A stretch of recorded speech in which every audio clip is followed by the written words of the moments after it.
Tem coisas na vida que a gente carrega por anos sem perceber o peso que elas têm. Até que um dia, numa fração de segundo, tudo desaba.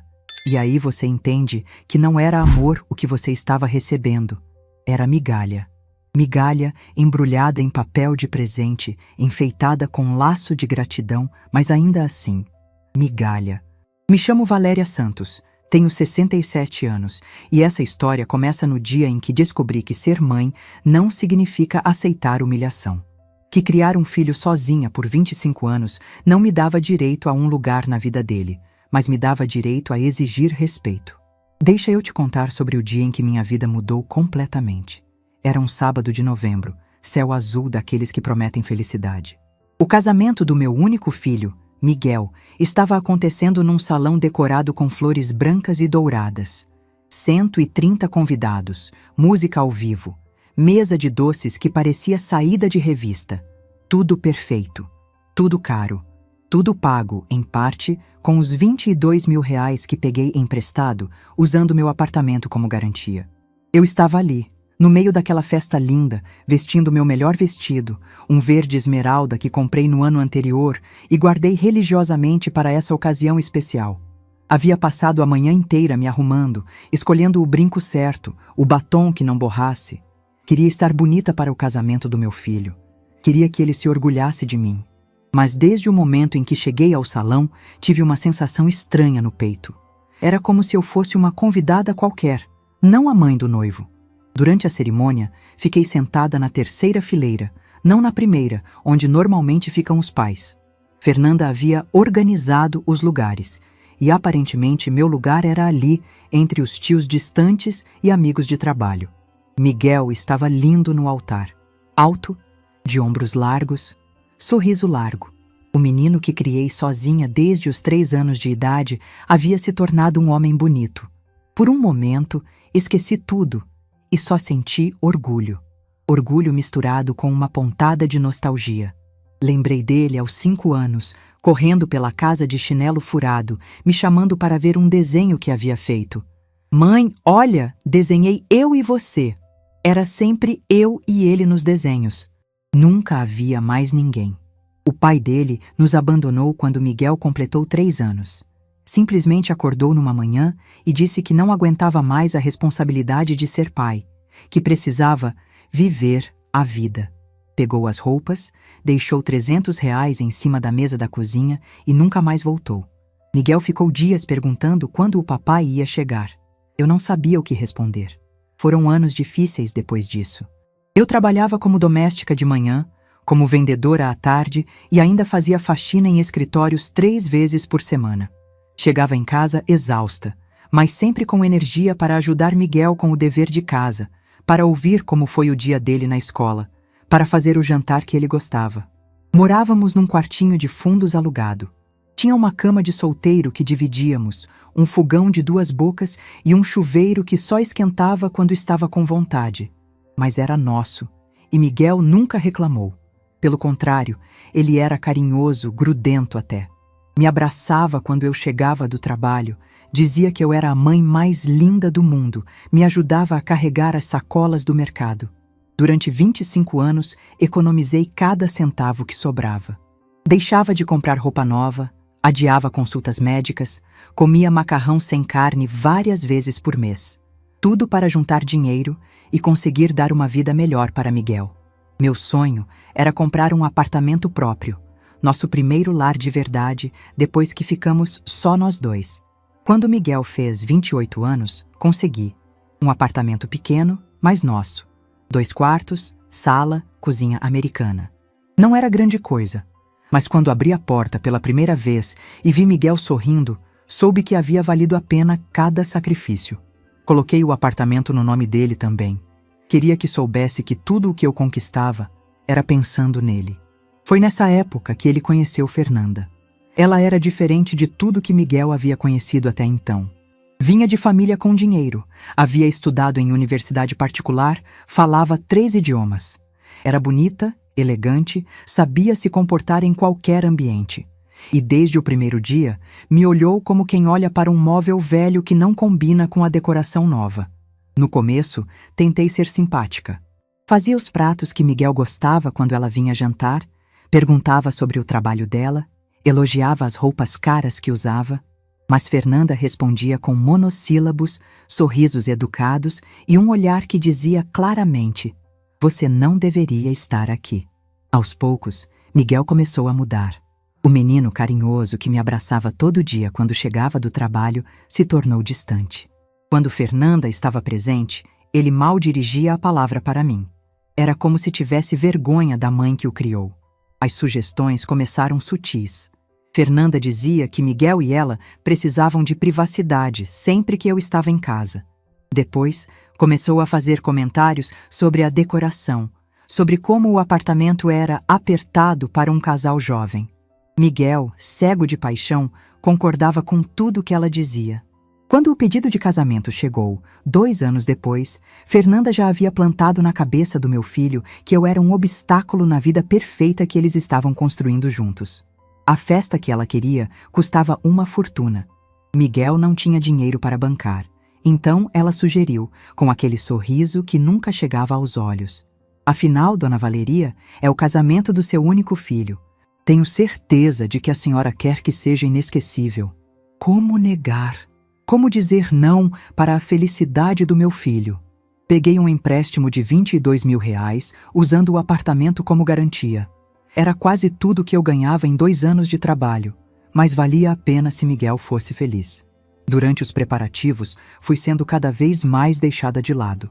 Fernanda escolhia tudo: o local, a decoração, o cardápio, até as flores, sem me consultar. Quando eu tentava opinar sobre algum detalhe, ela me cortava educadamente. "Deixa que eu entendo dessas coisas, Dona Valéria. A senhora pode ficar tranquila." Miguel ficava em silêncio durante essas situações. Às vezes eu pegava o olhar dele, esperando que dissesse alguma coisa, que me defendesse, que lembrasse que eu também era parte daquela família. Mas ele sempre abaixava a cabeça e mudava de assunto. 3 semanas antes do casamento, Fernanda apareceu no apartamento com uma proposta que me deixou sem chão. Ela e Miguel precisavam de um lugar maior para começar a vida de casados. Queriam que eu emprestasse o apartamento para eles por alguns anos, enquanto ela terminava a pós-graduação. Em troca, eu poderia ficar no quarto menor e contribuir com as despesas da casa. "É só temporário, Dona Valéria," ela disse, sentada no sofá que eu havia comprado com tanto carinho. "Só até a gente se organizar melhor." Quando eu disse que precisava pensar, ela se irritou pela primeira vez na minha frente. "Miguel, fala com sua mãe. Ela não pode ser egoísta assim numa hora dessas." Meu filho, o menino que eu criei sozinha, que protegi de tudo e de todos, abaixou a cabeça e murmurou: "Mãe, é só temporário. A Fernanda tem razão. Eu sabia que não era temporário. Sabia que estava perdendo meu filho para uma mulher que me via como um estorvo.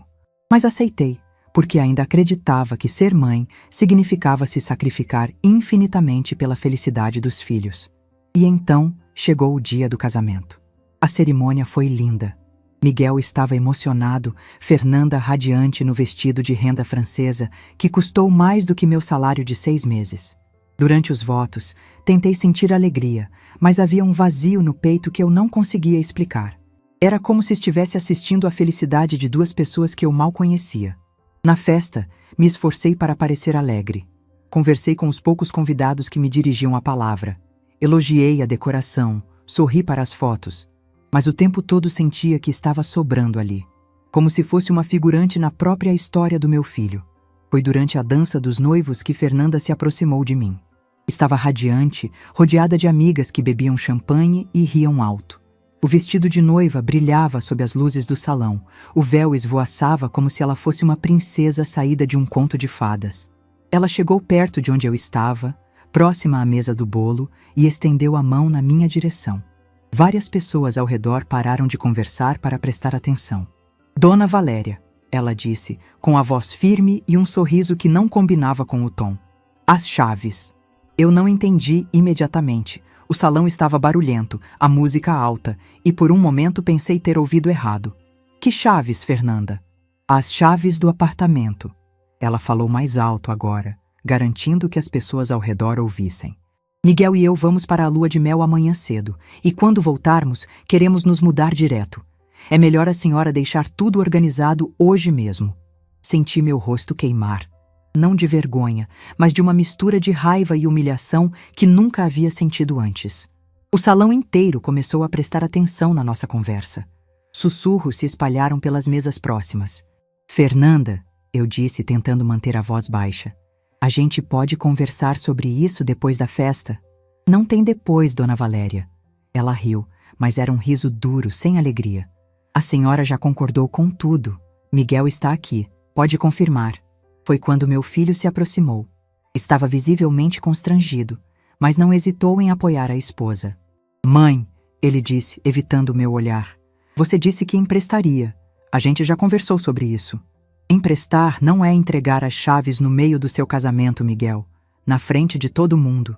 Fernanda suspirou com impaciência. Nossa, que drama desnecessário. São só umas chaves. A senhora não está perdendo nada. Vai continuar morando lá. Só estamos sendo práticos. Eu senti todas as pessoas olhando. Os pais de Fernanda, elegantes e altivos, observavam a cena com curiosidade. Os amigos do casal, jovens bem vestidos com taças de champanhe na mão, sussurravam entre si.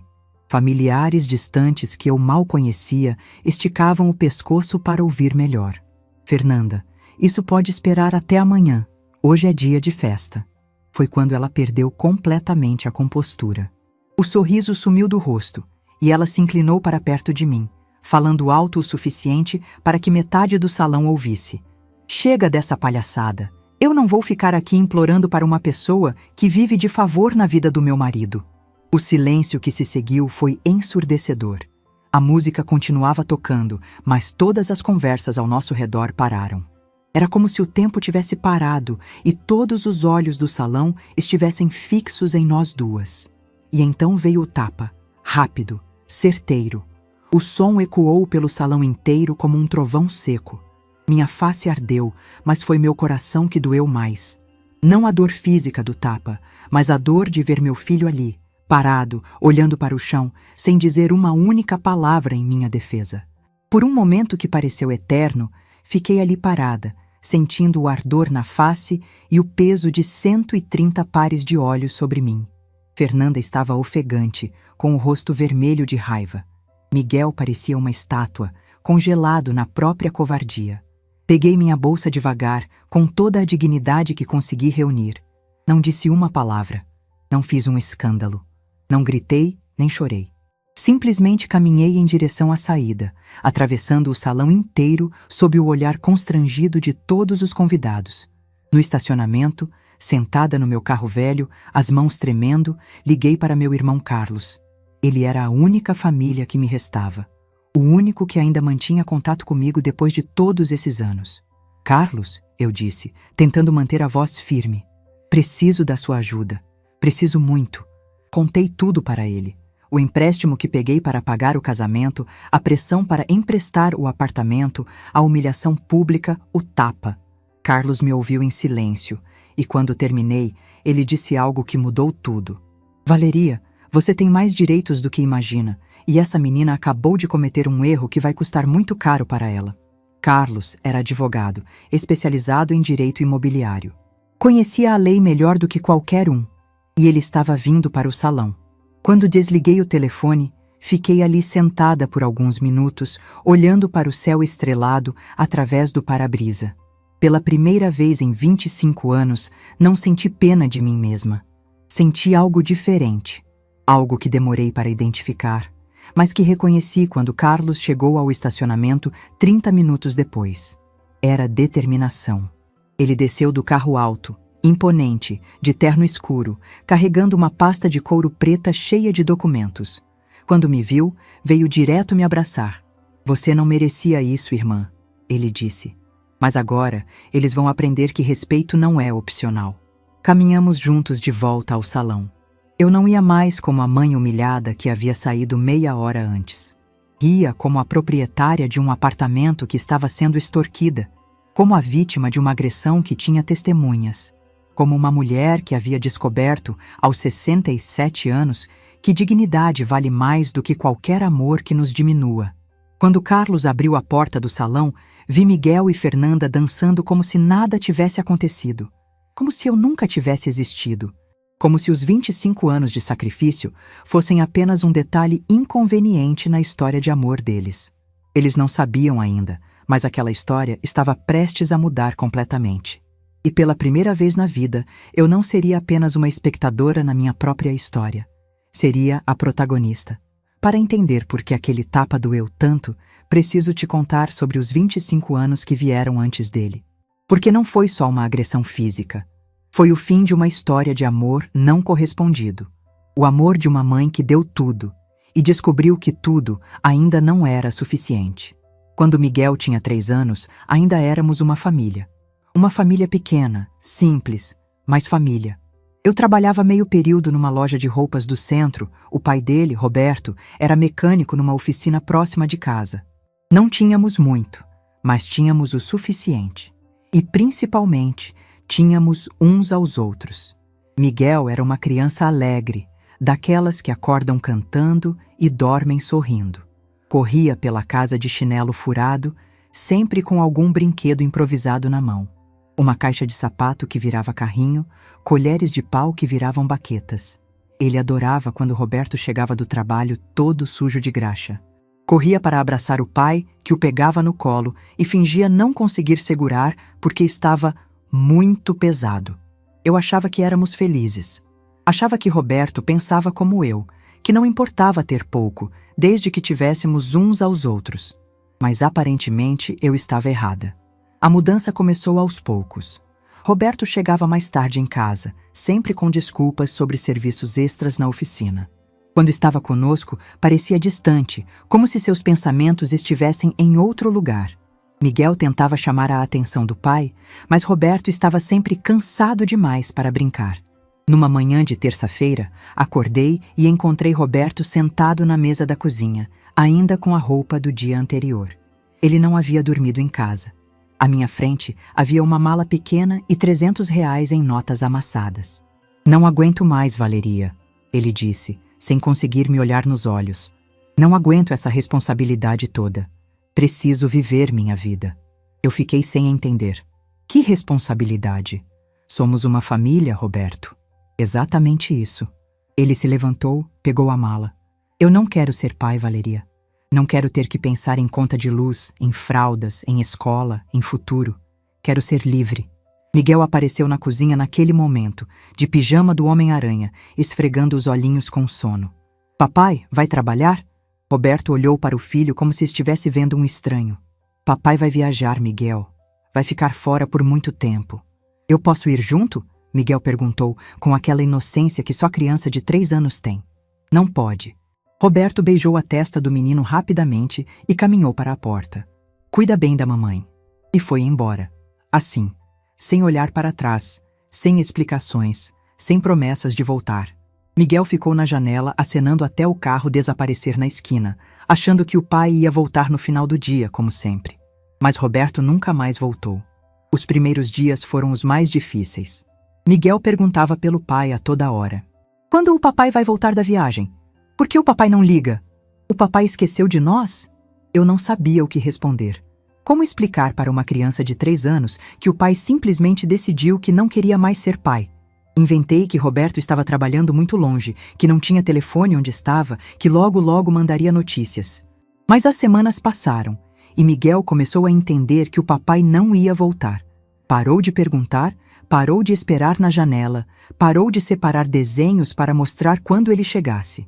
Foi nessa época que percebi que eu teria que ser pai e mãe ao mesmo tempo.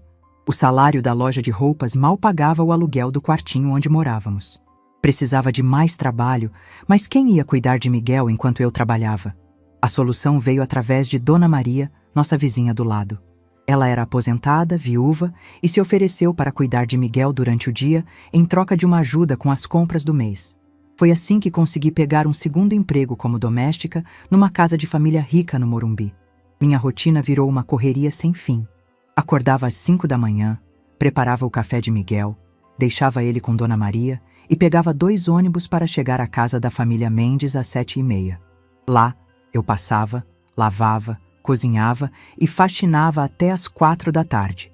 Depois, pegava os mesmos 2 ônibus de volta, buscava Miguel, Trabalhava na loja até às 9 da noite e ainda tinha que dar banho nele, ajudar com o jantar e colocar para dormir. Chegava em casa exausta, mas sempre com energia para ouvir Miguel contar como foi o dia dele, para ler uma história antes de dormir, para inventar brincadeiras no final de semana. Ele era minha motivação para continuar. Quando olhava para aquele rostinho que sorria para mim, como se eu fosse a pessoa mais importante do mundo, eu sabia que valia a pena qualquer sacrifício. Os anos passaram e nossa rotina se estabeleceu. Miguel cresceu acostumado a ver a mãe sempre correndo, sempre trabalhando, sempre se esforçando para que não faltasse nada para ele. Nunca reclamou quando eu chegava tarde, nunca pediu brinquedos caros que não podia comprar, nunca me fez sentir culpada por não ter tempo suficiente. Pelo contrário, ele se tornou meu companheiro. Me ajudava a carregar as sacolas do mercado, secava a louça enquanto eu lavava, fazia companhia enquanto eu passava roupa. Conversávamos sobre tudo, a escola, os amigos, os sonhos para o futuro. Era meu melhor amigo, meu confidente, minha razão de viver. Quando Miguel completou 10 anos, consegui um terceiro trabalho. Faxina em escritórios 3 vezes por semana, das 10 da noite até 2 da madrugada. Era pesado, mas o dinheiro extra me permitiu começar a sonhar com algo que parecia impossível: um apartamento próprio. Durante anos, guardei cada centavo que sobrava numa latinha de biscoito escondida atrás do fogão. Deixava de comprar roupa nova, usava a mesma bolsa preta por 5 anos, cortava meu próprio cabelo. Quando Miguel precisava de tênis novo para a escola, eu comprava. Quando ele queria um livro, eu comprava. Quando ele sonhava com um videogame usado, eu juntava dinheiro por meses para dar de presente de aniversário. Mas para mim, nada. Houve semanas em que comíamos macarrão puro porque a carne estava cara demais. Miguel nunca reclamou. Ele dizia que macarrão da mamãe era o mais gostoso do mundo. Houve meses em que adiei consultas médicas porque o dinheiro do médico significava uma semana a menos de comida. Miguel nunca soube disso. Quando ele fez 15 anos, consegui matriculá-lo num curso de informática. Era caro, mas eu sabia que educação era a única herança real que podia deixar para ele. Trabalhei fins de semana numa lanchonete para pagar as mensalidades, mas ver Miguel animado aprendendo sobre computadores valia cada hora extra. "Mãe", ele me disse um dia, voltando do curso com os olhos brilhando, "quando eu crescer, vou comprar uma casa grande para nós duas. Com quintal, piscina, tudo que a senhora merece." Meu coração se encheu de orgulho e esperança. Meu filho estava crescendo generoso, grato, sonhador. Todos os sacrifícios valiam a pena para ter criado um homem assim. Os anos do ensino médio foram duros financeiramente, mas emocionalmente foram os melhores da nossa vida. Miguel havia se tornado um adolescente responsável, carinhoso, estudioso. Ajudava nas tarefas de casa sem que eu pedisse, me abraçava quando chegava do trabalho, me contava sobre as meninas da escola que achava bonitas. Éramos confidentes um do outro. Quando ele foi aceito numa faculdade pública de administração, chorei de felicidade. Meu filho, o menino que o pai havia abandonado, estava conquistando o mundo, e eu havia conseguido dar a ele as ferramentas para isso. Durante a faculdade, Miguel conseguiu um estágio numa empresa de contabilidade. Não ganhava muito, mas era independência.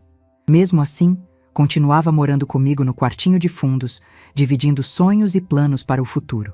Foi quando ele estava no 3º ano da faculdade que o milagre aconteceu. Juntei dinheiro suficiente para dar a entrada num apartamento próprio. 25 anos economizando centavo por centavo, trabalhando em 3 empregos, abdicando de tudo para realizar aquele sonho. Lembro do dia em que fomos ver o apartamento pela primeira vez. Era pequeno, 2 quartos, sala, cozinha americana, um banheiro, mas era nosso. Miguel ficou emocionado. "Mãe, a senhora conseguiu! Conseguimos!" Na hora de assinar o contrato, tomei uma decisão que mudaria tudo. Coloquei o apartamento no nome dele também. Miguel seria coproprietário. Queria que soubesse que tudo o que eu conquistava era pensando nele, no futuro dele. "Mãe, eu não posso aceitar isso", ele disse, com lágrimas nos olhos. "Pode sim. Você é meu filho, meu companheiro de vida. Esse apartamento é nosso." Nos primeiros meses no apartamento novo foram os melhores da nossa vida. Compramos móveis usados mais bonitos, pintamos as paredes juntos, decoramos cada cantinho com carinho. Miguel me ajudava com tudo, elogiava minha comida, trazia amigos da faculdade para conhecer a mãe mais guerreira do mundo. Eu me sentia completa. Depois de 25 anos de luta, havia conseguido dar um lar de verdade para meu filho. Tínhamos nossa própria casa, nossa independência, nossa dignidade. Foi nessa época de felicidade plena que Miguel conheceu Fernanda. Ela apareceu numa festa da faculdade. Bonita, elegante, bem vestida. Vinha de uma família de classe média alta, tinha carro próprio, falava inglês fluente, havia viajado para o exterior. Era tudo o que eu nunca consegui ser ou dar para meu filho. Quando Miguel a trouxe para jantar pela primeira vez, me esforcei para causar boa impressão. Fiz o melhor prato que sabia. Arrumei a mesa com a toalha mais bonita que tínhamos. Me vesti com minha roupa mais apresentável. Fernanda foi educada, mas fria. Elogiou a comida sem entusiasmo, respondeu minhas perguntas com monossílabos e o tempo todo parecia estar avaliando cada detalhe da nossa casa com um olhar crítico. Depois que ela foi embora, Miguel parecia diferente. Pela primeira vez, vi vergonha no olhar dele quando olhou para nossa sala simples, nossos móveis usados, nossa vida comum. Ela é especial, né, mãe? Ele disse. É uma moça bonita, eu respondi. Se você gosta dela, eu gosto também. Mas alguma coisa dentro de mim já sabia que aquela menina ia mudar tudo entre nós. Havia algo no jeito que ela olhava para mim, como se eu fosse um obstáculo na vida perfeita que estava planejando com meu filho. Nos meses que se seguiram, Miguel começou a mudar. Aos poucos, quase imperceptivelmente no início. Parou de me contar sobre o dia dele na faculdade, parou de trazer amigos em casa. Quando Fernanda estava presente, ele mal dirigia a palavra para mim. Um dia, ouvi uma conversa entre eles no quarto dele. Fernanda dizia que o apartamento era muito pequeno para um casal jovem, que eles precisavam de privacidade, que não dava para namorar direito com a mãe sempre presente. Miguel concordou com tudo. E foi assim que comecei a me tornar invisível na minha própria casa.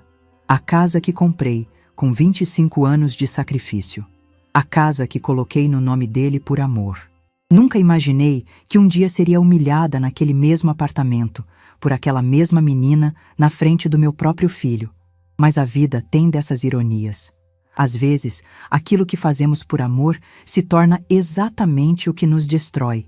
O que eu não sabia ainda era que também pode se tornar exatamente o que nos liberta. Existem momentos na vida em que você sente que está sendo manipulada, mas o amor te faz acreditar que tudo vai dar certo no final. Foi exatamente isso que aconteceu nas 3 semanas que antecederam o casamento do Miguel. Cada conversa, cada pedido, cada pequeno favor era uma peça sendo colocada no lugar para me empurrar exatamente para onde Fernanda queria. O pedido de casamento havia acontecido numa sexta-feira. Miguel chegou em casa radiante, segurando uma pequena caixa de veludo azul. Fernanda havia dito sim, e eles queriam fazer uma festa dos sonhos. Meu coração se encheu de alegria por ele, mas uma parte estranha de mim já pressentiu que aquele momento marcava o fim de algo importante entre nós. Nos dias seguintes, começaram os preparativos. Ou melhor, começaram as imposições. Fernanda aparecia no apartamento carregada de revistas, catálogos, listas intermináveis de fornecedores. Tudo caro, tudo luxuoso, tudo completamente fora da realidade financeira do meu filho. Miguel, você viu os preços dessas coisas? Perguntei quando ela saiu para atender uma ligação. Mãe, é o nosso casamento. Só vamos casar uma vez na vida. Filho, mas vocês dois juntos não ganham nem metade do que essa festa vai custar. Foi quando Fernanda voltou da ligação e, como se tivesse ouvido nossa conversa através da parede, se aproximou com aquele sorriso calculado. Dona Valéria, imagino que a senhora queira que o casamento do seu único filho seja inesquecível, não é? Conversei com meus pais e eles vão ajudar com uma parte. Mas precisamos de mais uns 22 mil para completar o orçamento. 22 mil reais, uma quantia que eu levaria anos para juntar novamente. Fernanda, eu não tenho esse dinheiro disponível, mas a senhora tem o apartamento. O Miguel me contou que consegue fazer um empréstimo usando como garantia. É só temporário, até a gente se organizar melhor. Olhei para Miguel, esperando que ele dissesse alguma coisa, que me defendesse. Mas ele ficou em silêncio, olhando para o chão. Naquela noite, deitada na cama, tomei a decisão. Fui ao banco e peguei o empréstimo. A partir daquele momento, meu papel ficou claro. Eu não era mais consultada sobre nada, apenas informada sobre as decisões que ela e Miguel tomavam juntos. Dona Valeria, o buffet será o Villa Gourmet. Muito elegante, ela anunciava, como se estivesse me dando satisfações de como meu dinheiro seria gasto. Vocês provaram a comida? Viram o local? Eu perguntava. Ah, sim. Eu e Miguel fomos lá na semana passada. Está tudo perfeito. Eu nem sabia que eles tinham ido provar locais. Ninguém me convidou. Era como se eu fosse apenas a pessoa que estava financiando a festa, não a mãe do noivo. Quando tentei opinar sobre algum detalhe, flores mais simples, arranjos menos rebuscados, Fernanda me cortava educadamente. Deixa que eu entendo dessas coisas, Dona Valéria. A senhora pode ficar tranquila. Miguel estava sempre presente durante essas conversas, mas permanecia em silêncio. Era como se tivesse perdido a voz, ou pior, como se tivesse perdido a vontade de me incluir nas decisões. 2 semanas depois de pegar o empréstimo, descobri por acaso que eles estavam planejando a lua de mel. Miguel deixou um folheto de resort em Cancún em cima da mesa da cozinha. Vocês vão viajar para o México? Perguntei durante o jantar. Os pais da Fernanda deram de presente de casamento, Miguel respondeu, sem me olhar nos olhos.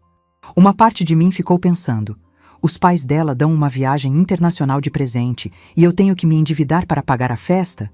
Mas guardei o pensamento para mim. Foi 3 semanas antes do casamento que Fernanda finalmente mostrou suas verdadeiras intenções. Era uma quinta-feira à noite. Miguel estava trabalhando até tarde e Fernanda apareceu no apartamento sozinha. Disse que queria conversar sobre algumas coisas práticas.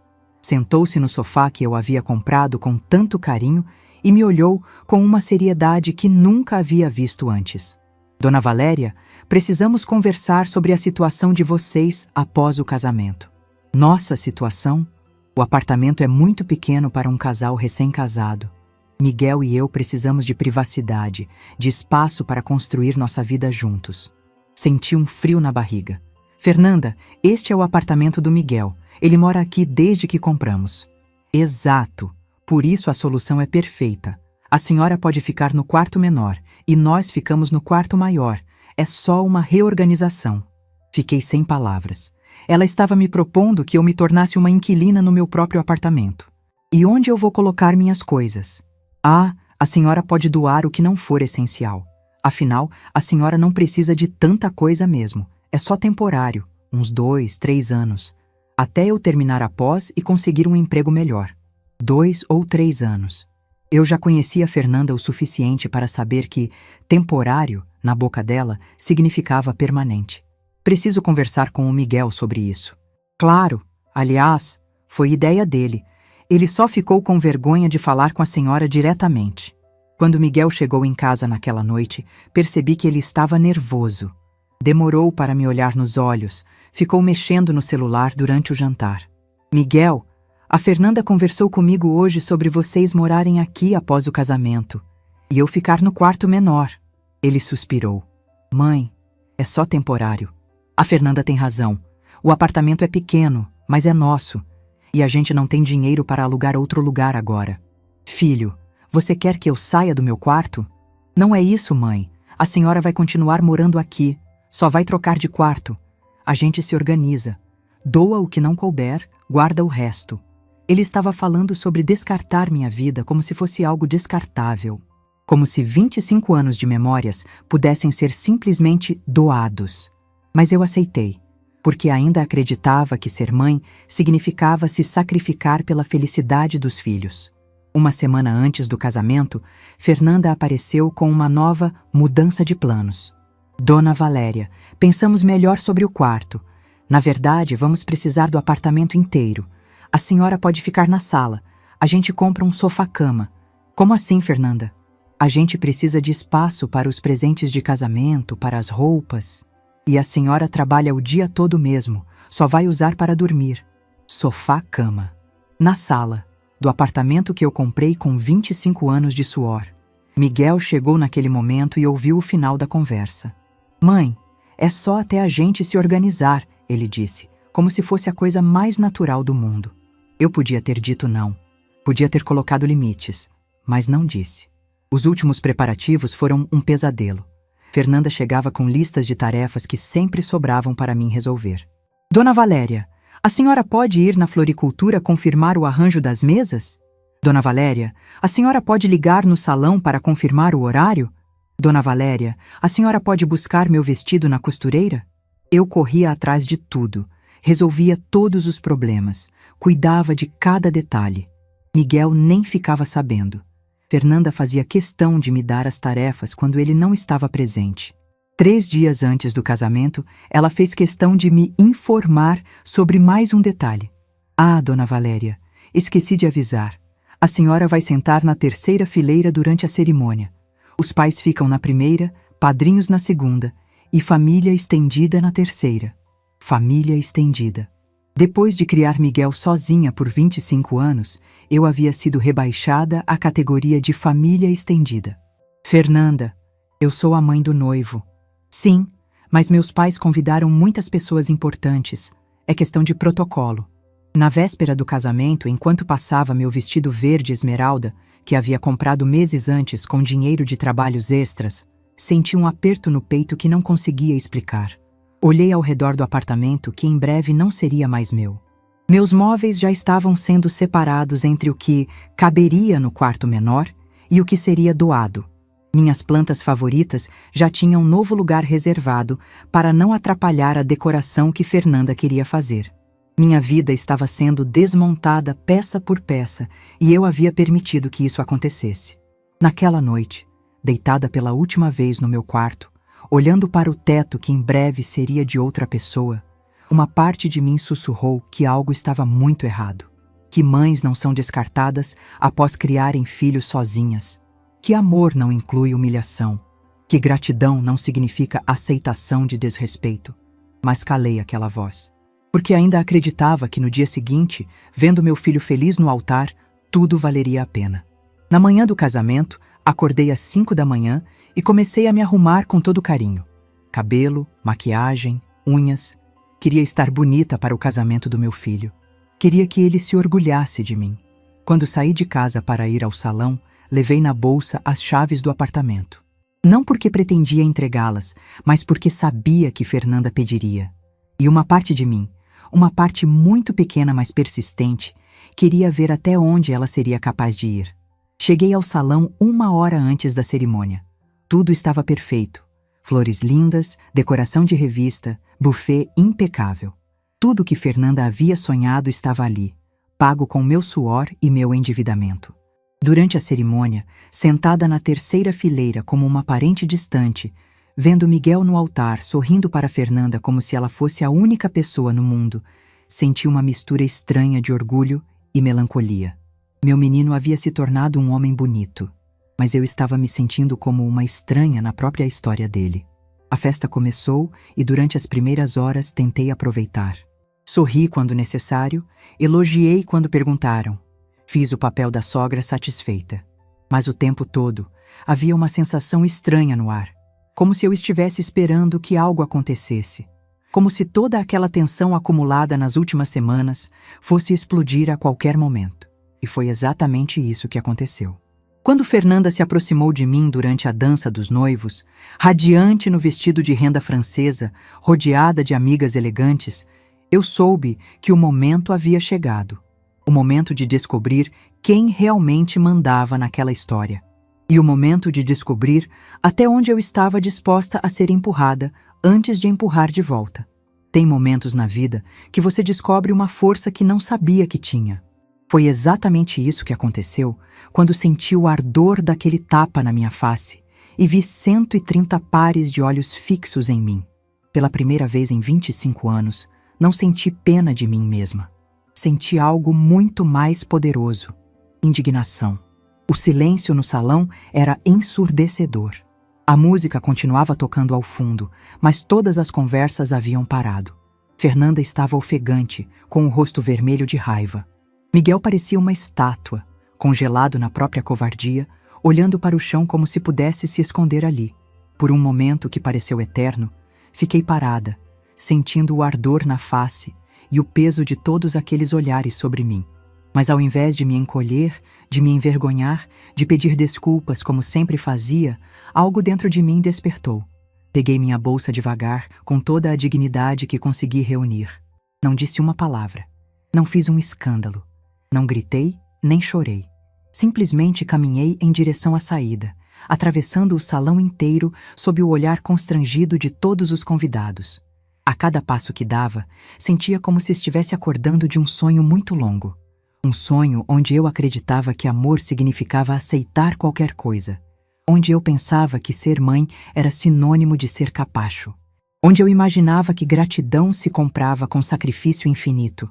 No estacionamento, sentada no meu carro velho, as mãos tremendo não de medo, mas de uma raiva que nunca havia sentido antes, liguei para meu irmão Carlos. Carlos era 2 anos mais novo que eu, mas sempre foi o mais esperto da família. Advogado especialista em direito imobiliário, trabalhava num escritório respeitado no centro da cidade. Desde que nossos pais morreram, ele era a única família que me restava. O único que ainda ligava nos meus aniversários, que perguntava como eu estava, que se importava comigo além das obrigações sociais. Carlos, eu disse, tentando manter a voz firme, preciso da sua ajuda. Preciso muito. Valeria, o que aconteceu? Você está bem? Contei tudo para ele. O empréstimo que peguei para pagar o casamento, a pressão para emprestar o apartamento, as humilhações durante os preparativos e, finalmente, a agressão na frente de todo mundo. Carlos me ouviu em silêncio. Quando terminei, houve uma pausa que me pareceu eterna. Valeria, ele disse, e havia algo na voz dele que nunca havia ouvido antes. Uma mistura de raiva e determinação. Você tem mais direitos do que imagina. E essa menina acabou de cometer um erro que vai custar muito caro para ela. Como assim? Irmã, eu revisei a documentação do apartamento quando você colocou o nome do Miguel. Lembra que pedi para dar uma olhada nos papéis? Eu lembrava vagamente. Carlos havia insistido para revisar os documentos quando incluí Miguel como coproprietário. Sim, lembro. A inclusão do nome dele foi feita de forma irregular. O cartório não observou algumas exigências legais. Isso significa que, se contestarmos, o apartamento volta a ser exclusivamente seu. Meu coração disparou. Mas, Carlos, isso é correto? É ético? Valeria, você trabalhou 25 anos para comprar esse apartamento. Cada tijolo foi pago com seu suor. O fato de você ter querido incluir seu filho por amor não significa que deve ser punida por isso agora. Além disso, há mais uma coisa. O quê? O empréstimo que você fez para pagar o casamento tem cláusulas específicas sobre a finalidade do dinheiro. Era para uma celebração familiar, certo? Baseada em harmonia e respeito mútuo? Sim. A agressão que você sofreu hoje descaracteriza completamente essa finalidade. Você pode cancelar o empréstimo com base nisso e ainda pode processar por constrangimento e lesão corporal. Você tem testemunhas, 130 para ser exato. Pela primeira vez em meses, senti esperança. Não esperança de que as coisas voltassem a ser como antes. Eu sabia que isso era impossível, mas esperança de que eu pudesse sair daquele buraco com dignidade. Carlos, você pode vir aqui? Preciso que você esteja comigo quando eu voltar lá dentro. Já estou saindo, vou buscar alguns documentos no escritório e encontro você aí em meia hora. Quando desliguei o telefone, fiquei ali sentada por alguns minutos, olhando para o céu estrelado através do para-brisa. Pela primeira vez em 25 anos, não me senti sozinha. Não porque tinha alguém para me defender, embora isso fosse importante, mas porque finalmente havia encontrado a coragem de me defender. Carlos chegou exatamente 30 minutos depois. Desceu de um carro escuro, alto, imponente, vestindo o terno que usava para os casos mais importantes. Carregava uma pasta de couro preta, cheia de documentos. Quando me viu, veio direto me abraçar. Você não merecia isso, irmã. Mas agora eles vão aprender que respeito não é opcional. Caminhamos juntos de volta ao salão. Eu não ia mais como a mãe humilhada que havia saído. Ia como a proprietária de um apartamento que estava sendo extorquida. Como a vítima de uma agressão que tinha testemunhas. como uma mulher que havia descoberto que dignidade vale mais do que qualquer amor que nos diminua. Quando Carlos abriu a porta do salão, a festa continuava como se nada tivesse acontecido. Miguel e Fernanda dançavam no centro da pista, rodeados de amigos que riam e bebiam champanhe, como se eu nunca tivesse existido. Como se os 25 anos de sacrifício fossem apenas um detalhe inconveniente na história de amor deles. Algumas pessoas me viram entrar e sussurraram para quem estava ao lado. A notícia de que eu havia voltado, e não estava sozinha, se espalhou rapidamente pelas mesas. Carlos caminhou diretamente até onde Miguel e Fernanda dançavam. Sua presença era impossível de ignorar. 1,80 m de altura, ombros largos, a pasta de documentos na mão direita. Quando chegou perto do casal, a música parecia ter diminuído de volume. "Miguel", Carlos disse com voz firme, mas educada. "Preciso falar com você e sua esposa sobre algumas irregularidades na documentação do apartamento." Miguel parou de dançar no meio da música. Seu rosto empalideceu instantaneamente. Fernanda, que até então dançava como uma princesa de conto de fadas, parou também e olhou para Carlos com uma mistura de curiosidade e irritação. "Quem é você?" ela perguntou com aquele tom altivo que usava quando não gostava de alguma coisa. "Sou Carlos Santos, advogado especialista em direito imobiliário e irmão da Valéria." A palavra advogado teve o efeito de uma bomba no pequeno círculo que se formou ao redor deles. As pessoas pararam de dançar para ouvir melhor. Alguns convidados se aproximaram discretamente. "Que irregularidades?" Miguel perguntou, tentando manter a voz firme, mas eu podia ver o nervosismo nos olhos dele. Carlos abriu a pasta e retirou alguns documentos. A inclusão do seu nome como coproprietário do apartamento foi feita sem observar as exigências legais necessárias. O cartório não seguiu o protocolo correto para transferência parcial de propriedade. O que isso significa?" Fernanda perguntou, mas agora havia uma pontinha de preocupação na voz. "Significa que o apartamento é exclusivamente da Valéria, sempre foi. A tentativa de inclusão do Miguel é legalmente inválida." O círculo de curiosos havia crescido. Os pais de Fernanda se aproximaram, elegantes e atentos. Alguns amigos do casal pararam de beber para prestar atenção na conversa. "Além disso", Carlos continuou, e agora sua voz se tornou ainda mais formal, "a agressão sofrida pela minha irmã hoje configura constrangimento público e lesão corporal. Temos 130 testemunhas presentes." Fernanda abriu a boca para dizer alguma coisa, mas nenhum som saiu. Pela primeira vez desde que a conheci, ela estava sem palavras. "Também há a questão do empréstimo feito para financiar esta celebração", Carlos prosseguiu, consultando os documentos. "O contrato especifica que o dinheiro seria usado para uma celebração familiar baseada em harmonia e respeito mútuo. A agressão descaracteriza completamente essa finalidade." "O que você está querendo dizer?" Miguel perguntou, e agora havia pânico real na voz dele. "Estou dizendo que minha irmã tem direito a cancelar o empréstimo, retomar a posse integral do apartamento e ainda processar por danos morais e lesão corporal." O silêncio que se seguiu foi ensurdecedor. Até a música parecia ter parado. Todos os olhares estavam fixos em Carlos, que mantinha uma postura profissional e imponente. Fernanda começou a chorar. Não de arrependimento ou culpa, mas de raiva e frustração por ter sido exposta publicamente. "Isso é ridículo. Dona Valeria concordou com tudo." "Acordo feito sob coação não tem validade legal", Carlos respondeu calmamente. "E agressão física anula qualquer acordo anterior." Miguel olhou para mim pela primeira vez desde que Carlos havia chegado. Havia nos olhos dele uma mistura de medo, confusão e algo que demorei para identificar. Reconhecimento de que havia perdido algo importante. "Mãe", ele disse, dando um passo na minha direção. "A gente pode conversar sobre isso?" Foi a primeira vez na noite que ele me chamou de mãe. Não de Valeria ou senhora, como vinha fazendo nos últimos meses. Mãe, mas era tarde demais. "Miguel", eu disse, e minha voz saiu mais firme do que imaginava. "Você teve 25 anos para me tratar como mãe. Teve a vida inteira para me defender quando eu precisava. Teve hoje, na frente de todo mundo, para tomar uma posição." Parei, respirei fundo e olhei nos olhos dele. Você escolheu ficar em silêncio quando sua esposa me agrediu. Escolheu não me defender quando ela me humilhou. Essas foram suas escolhas. A mãe, por favor, agora são as minhas. Carlos se aproximou de mim e estendeu o braço. Vamos, irmã, temos papéis para assinar.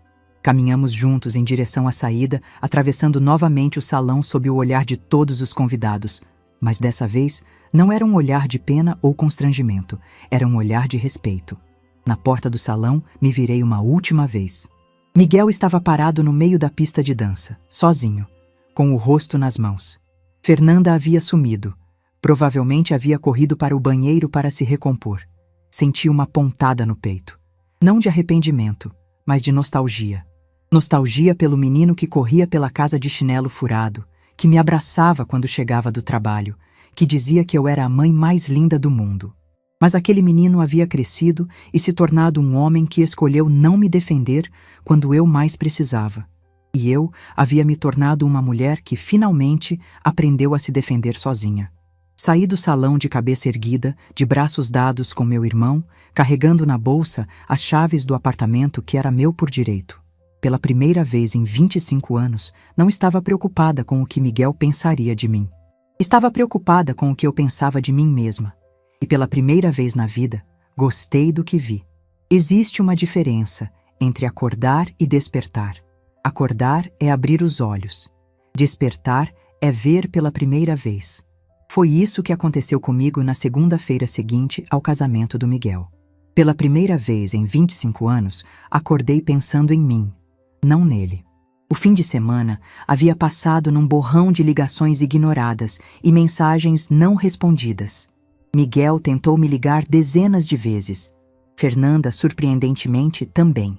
Mas eu não estava pronta para conversar. Estava pronta para agir. Na segunda-feira, às 8 da manhã, estava sentada na sala de espera do escritório do Carlos.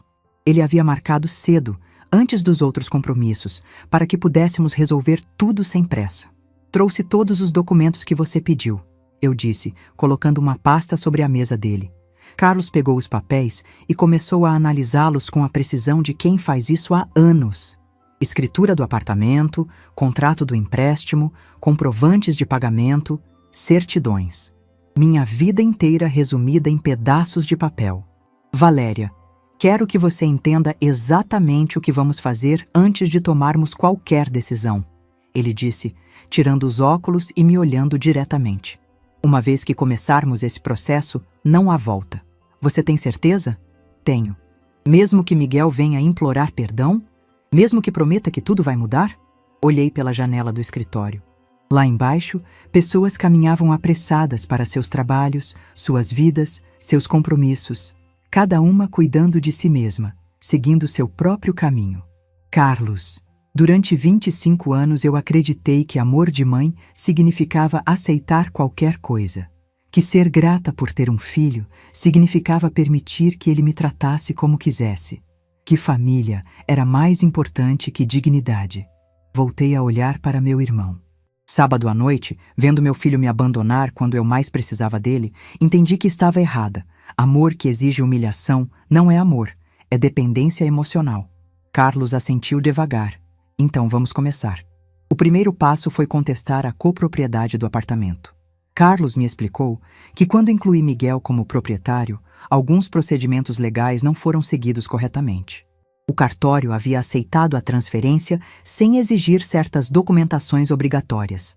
Em termos práticos, isso significa que a inclusão do nome dele pode ser anulada, Carlos explicou, enquanto datilografava um documento no computador. O apartamento volta a ser exclusivamente seu. Isso não vai criar problemas legais para o Miguel? Não. Ele simplesmente perde um direito que, tecnicamente, nunca deveria ter tido. O segundo passo foi cancelar o empréstimo. Carlos havia descoberto que o contrato tinha cláusulas específicas sobre a finalidade do dinheiro. Celebração familiar baseada em harmonia e respeito mútuo. A agressão que sofri descaracterizava completamente essa finalidade. O banco vai aceitar isso? Vão. Principalmente quando souberem que temos 130 testemunhas de uma agressão física durante o evento que foi financiado com o empréstimo. Às 11 da manhã, saímos do escritório com todos os papéis protocolados. cartório, banco, documentações. Em 15 dias úteis, eu voltaria a ser a única proprietária do apartamento que comprei com 25 anos de suor. Quando cheguei em casa, encontrei Miguel sentado na escada do prédio. Ele estava com a mesma roupa do casamento, amarrotada, sem gravata. Parecia que havia dormido no carro. Os olhos estavam vermelhos e, quando me viu, se levantou rapidamente. Mãe, graças a Deus, estou tentando falar com a senhora desde sábado. Miguel, o que você está fazendo aqui? Tentando explicar, tentando pedir desculpas, tentando consertar isso. Parei na frente da porta do prédio, chaves na mão. Consertar o que exatamente? Tudo. O que a Fernanda fez foi errado. Eu sei disso. Eu devia ter te defendido. Devia. E agora quero consertar. Posso subir? A gente pode conversar? Olhei para meu filho. O menino que correu para meus braços durante anos, que me contava todos os segredos, que dizia que eu era a pessoa mais importante da vida dele. Agora estava ali, implorando para entrar na casa que ele mesmo havia me pedido para emprestar. Miguel, você pode falar aqui mesmo. Aqui na rua? Aqui na rua. Ele passou a mão pelos cabelos, nervoso. Mãe, eu cometi um erro grande. Deixei a Fernanda me influenciar, deixei ela falar mal da senhora, deixei ela fazer aquilo. E por que deixou? A pergunta saiu mais direta do que eu pretendia. Miguel ficou alguns segundos em silêncio. Por quê? Porque eu achei que a senhora sempre ia estar lá, sempre ia me perdoar, sempre ia aceitar qualquer coisa por mim. E por que achava isso? Porque sempre foi assim. Ali estava a verdade nua e crua. Eu havia ensinado meu filho que ele podia me tratar de qualquer jeito porque eu sempre perdoaria. Havia criado um adulto que achava que amor materno era incondicional. Não no sentido de que eu sempre o amaria, mas no sentido de que sempre aceitaria qualquer comportamento dele. Miguel, você está casado agora. Sua família é a Fernanda. Não, minha família é a senhora também. Sábado à noite, quando ela me agrediu na frente de todo mundo, onde estava sua família? Ele baixou a cabeça. Estava lá, Miguel. Em silêncio, deixando acontecer. Eu sei, e me arrependo, por isso estou aqui. E onde está sua esposa agora? Miguel hesitou. Em casa. Está chateada. Chateada por ter sido exposta, ou chateada por ter me agredido. Mais silêncio. Miguel, vou te dar um conselho de mãe, talvez o último. Volte para sua casa. Cuide do seu casamento. Aprenda a ser um homem que defende as pessoas que ama, não um homem que fica em silêncio quando elas são humilhadas. E a senhora? E nós? Não existe nós agora, filho. Existe você e sua esposa. E existe eu. Entrei no prédio e fechei a porta. Ouvi Miguel me chamando do lado de fora, mas não me virei. Nos dias seguintes, as ligações continuaram. Miguel tentava todos os dias em horários diferentes. Deixava mensagens longas no celular, pedindo desculpas, prometendo que as coisas seriam diferentes, implorando uma chance de conversar. Fernanda também ligou algumas vezes, no começo tentando se justificar. Dona Valéria, eu estava nervosa, foi o estresse do casamento. Depois tentando barganha. A gente pode fazer um acordo, dividir o apartamento de outra forma. No final, com raiva. A senhora está sendo vingativa e cruel. Eu não atendia nenhuma ligação. 2 semanas depois, Carlos me ligou com as novidades. Tudo resolvido, irmã. O apartamento é oficialmente só seu de novo e o banco cancelou o empréstimo sem ônus. Naquela tarde, fui até o apartamento com uma sensação estranha. Era como se estivesse entrando na minha própria casa pela primeira vez. Durante os preparativos do casamento, eu havia começado a separar minhas coisas para caber no quarto menor. Agora, podia espalhá-las de volta por todos os cômodos. Meus livros voltaram para a estante da sala. Minhas plantas favoritas voltaram para as janelas que recebiam mais sol. Meus quadros voltaram para as paredes da entrada. Era meu apartamento de novo, completamente meu. Naquela noite, preparei um jantar só para mim. Não sobras para esquentar no dia seguinte, não comida pensando no que Miguel gostava. Fiz um prato que eu amava e ele detestava. Peixe grelhado com legumes no vapor. Comi devagar, sem pressa, sem televisão ligada, apenas aproveitando o sabor e o silêncio. Miguel apareceu na porta 3 dias depois. Toquei o interfone e ele começou a falar antes mesmo que eu disse, alô. Mãe, por favor, preciso subir, preciso conversar com a senhora. Miguel, não temos nada para conversar. Temos sim, sobre a família, sobre o apartamento, sobre o que aconteceu. O apartamento não é mais da sua conta. E família se protege, não assiste agressões em silêncio. Mãe, eu sei que errei, mas sou seu filho. A frase ecoou pelo interfone. Sou seu filho. Como se isso fosse uma desculpa universal, um passe livre para qualquer comportamento. Miguel, ser meu filho te deu 25 anos de amor incondicional. Te deu educação, casa, comida, apoio em tudo. Te deu um apartamento com meu nome junto ao seu. Te deu um casamento pago com dinheiro emprestado sobre a casa que comprei sozinha. Fiz uma pausa. O que ser meu filho não te dá é o direito de me desrespeitar. Isso você perdeu sábado à noite. Mãe, Miguel, não vou mais atender quando você vier aqui.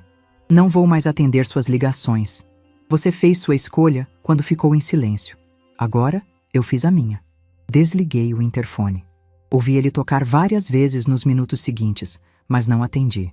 Pela janela, vi quando finalmente desistiu e saiu. Uma semana depois, mudei as fechaduras. Não por medo, mas por segurança emocional.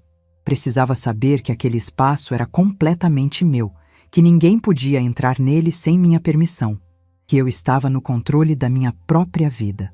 Carlos apareceu num sábado para me visitar. Trouxe flores e uma garrafa de vinho. Como você está se sentindo, irmã? Livre, eu respondi, e percebi que era verdade. Sem arrependimentos? Sem arrependimentos. Bebemos vinho na varanda, vendo o movimento da cidade lá embaixo.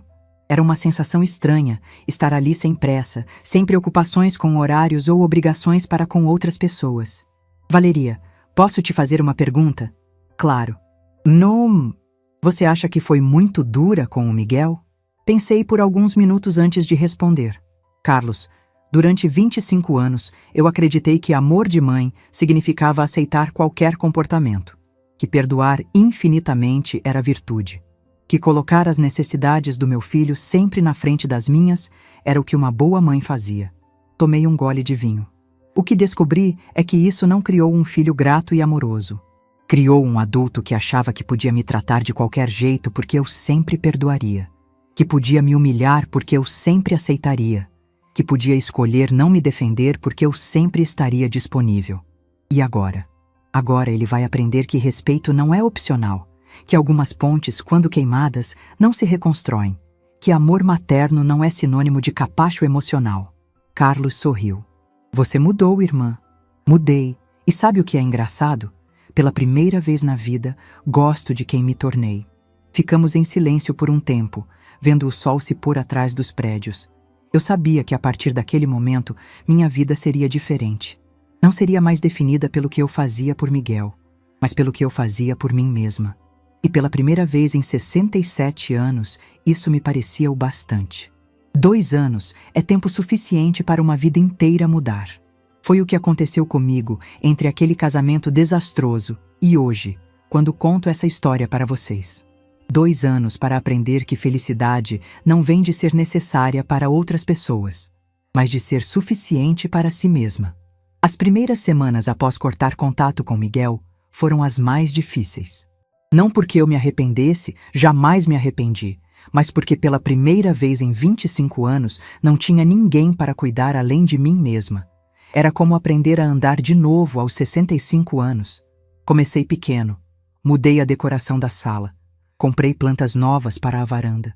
Matriculei-me num curso de dança de salão para a terceira idade no centro comunitário do bairro.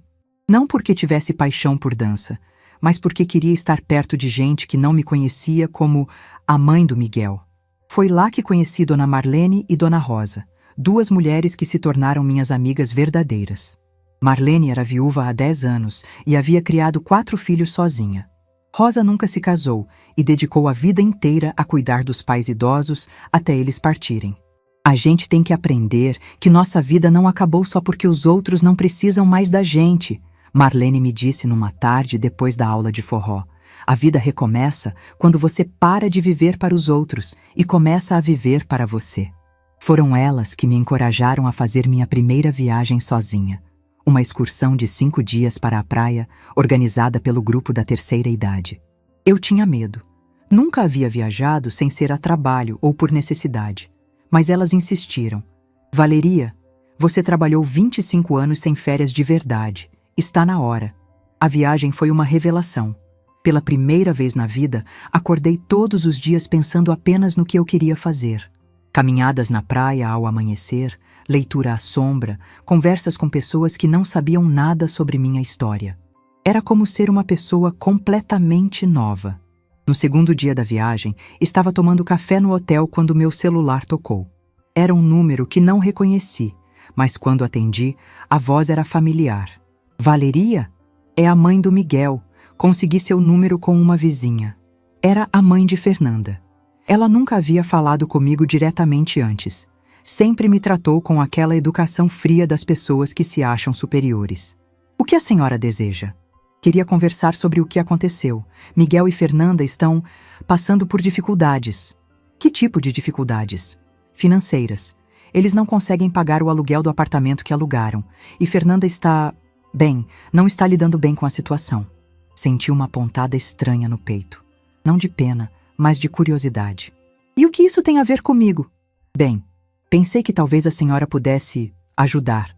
Afinal, Miguel é seu filho. Ali estava de novo. A chantagem emocional disfarçada de apelo familiar. Senhora, Miguel é meu filho, mas também é um homem adulto, casado, que fez suas escolhas. As consequências dessas escolhas são responsabilidade dele, não minha. Mas ele está sofrendo. E eu sofri durante meses sendo humilhada pela sua filha enquanto meu filho ficava em silêncio. Isso não sensibilizou ninguém na época. Houve uma pausa longa do outro lado da linha. Valeria, não acha que já passou da hora de perdoar? De esquecer o que aconteceu? Eu perdoei, respondi. E percebi que era verdade. Perdoar não significa esquecer. E definitivamente não significa voltar a aceitar desrespeito. Desliguei o telefone e continuei tomando meu café, olhando para o mar. Pela primeira vez, falar sobre Miguel não me deixou abalada. Era como falar sobre um filme que havia assistido há muito tempo. Lembrava da história, mas não sentia mais as emoções.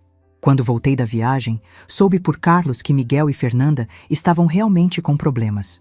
O casamento havia durado apenas 1 ano e meio. Fernanda não conseguiu sustentar o padrão de vida que queria apenas com o salário de Miguel, e ele não conseguiu dar a ela o que os pais dela sempre deram. Eles se divorciaram na semana passada. Carlos me contou durante um almoço de domingo. Miguel me ligou perguntando se você aceitaria conversar com ele. E você disse o quê? Disse que perguntaria a você. Não quero conversar. Tem certeza? Ele parece estar realmente arrependido. Olhei para meu irmão. Carlos, por que quando uma mulher corta relações com alguém que a desrespeitou, todo mundo acha que ela está sendo vingativa? Se fosse o contrário, se eu tivesse ficado em silêncio enquanto alguém agredia Miguel, você acharia que ele deveria me perdoar apenas porque estou arrependida agora? Carlos sorriu. Não. Então por que é diferente comigo? Porque você é mãe. Exato. E ser mãe me deu o direito de amar Miguel incondicionalmente por 25 anos. Também me dá o direito de proteger minha dignidade agora. 6 meses depois, estava saindo do supermercado quando vi Miguel do outro lado da rua. Ele estava diferente, mais magro, com barba por fazer, roupa simples. Parecia um homem que havia envelhecido vários anos em pouco tempo. Nossos olhares se cruzaram. Por um momento, pensei que ele viria falar comigo, mas ele apenas acenou, timidamente, e continuou caminhando. Senti uma pontada de nostalgia, mas não de saudade. Era como ver uma foto de um tempo que não voltaria mais. Essa foi a única vez que nos vimos nos últimos 2 anos. Hoje, aos 67 anos, tenho uma rotina que nunca imaginei ter. Acordo às 7 da manhã, não porque preciso correr para trabalhos múltiplos, mas porque gosto de aproveitar o dia inteiro. Faço café só para mim, leio as notícias no tablet que comprei com o dinheiro que antes gastava sustentando a vida de outra pessoa. 3 vezes por semana vou à dança. Terças e quintas faço caminhada no parque com Marlene e Rosa. Sábados são meus dias de experimentos culinários. Cozinho pratos que sempre quis tentar, mas nunca tive tempo. Uma vez por mês, visito Carlos e a família dele. 2 vezes por ano viajo. Já fui para a praia 3 vezes, para a montanha 2, e estou planejando conhecer uma cidade histórica no ano que vem. Comprei roupas novas. Não porque estava precisando, mas porque queria. Decorei o apartamento do jeito que sempre sonhei, mas nunca tive dinheiro ou tempo. Adotei uma gata laranja que encontrei na rua e dei o nome de Esperança. As pessoas às vezes me perguntam se não me sinto solitária. A verdade é que descobri a diferença entre estar sozinha e se sentir sozinha. Durante 25 anos, mesmo com Miguel em casa, eu me sentia solitária porque não me sentia vista, valorizada, respeitada. Agora, mesmo morando sozinha, me sinto acompanhada. Acompanhada de mim mesma, das minhas escolhas, dos meus gostos, dos meus sonhos que finalmente posso realizar. Não odeio Miguel, não desejo mal a ele. Simplesmente segui em frente para uma vida onde sou protagonista, não coadjuvante. Onde minhas necessidades importam tanto quanto as dos outros. Onde amor não vem acompanhado de humilhação. Às vezes, tarde da noite, olho para as fotos dele criança que guardei numa caixa no armário. Sinto uma pontada de nostalgia pelo menino carinhoso que corria para meus braços, que me chamava de rainha, que dizia que quando crescesse ia cuidar de mim. Mas não sinto arrependimento. Porque aquele menino cresceu e se tornou um homem que escolheu não me defender quando eu mais precisava. E eu me tornei uma mulher que escolheu defender a si mesma. A vida tem dessas ironias. Passei 25 anos tentando ser a mãe perfeita, sacrificando tudo por Miguel, acreditando que isso me garantiria amor e gratidão eternos. O que descobri é que amor verdadeiro inclui respeito, que gratidão real vem com proteção, que família de verdade te defende quando você está sendo atacada. Hoje entendo que a maior lição que posso ter ensinado para Miguel não foi sobre sacrifício maternal infinito. Foi sobre consequências, sobre como nossas escolhas definem quem somos, sobre como respeito não é opcional, mesmo entre pais e filhos. Se ele aprendeu essa lição, não sei. Espero que sim, pelo bem dele e de qualquer pessoa que entre na vida dele no futuro. O que sei é que eu aprendi. Aprendi que mereço ser tratada com dignidade, que minha felicidade importa, que não preciso ser necessária para ser valiosa, que posso amar alguém à distância sem permitir que me machuquem. E, principalmente, aprendi que nunca é tarde para recomeçar. Aos 67 anos, descobri que a vida pode começar de novo quando você para de viver para os outros e começa a viver para você. Ontem, olhando no espelho depois da aula de dança, vi uma mulher que não reconhecia. Não pelos cabelos grisalhos ou pelas rugas que se aprofundaram. Isso sempre esteve lá. Vi algo diferente nos olhos. Vi a paz. Vi a autoestima. Vi alguém que finalmente aprendeu o próprio valor. Se essa história tocou seu coração, deixe seu like, se inscreva no canal e comente aqui embaixo. No meu lugar, o que você faria? Sua mensagem pode iluminar o dia de alguém.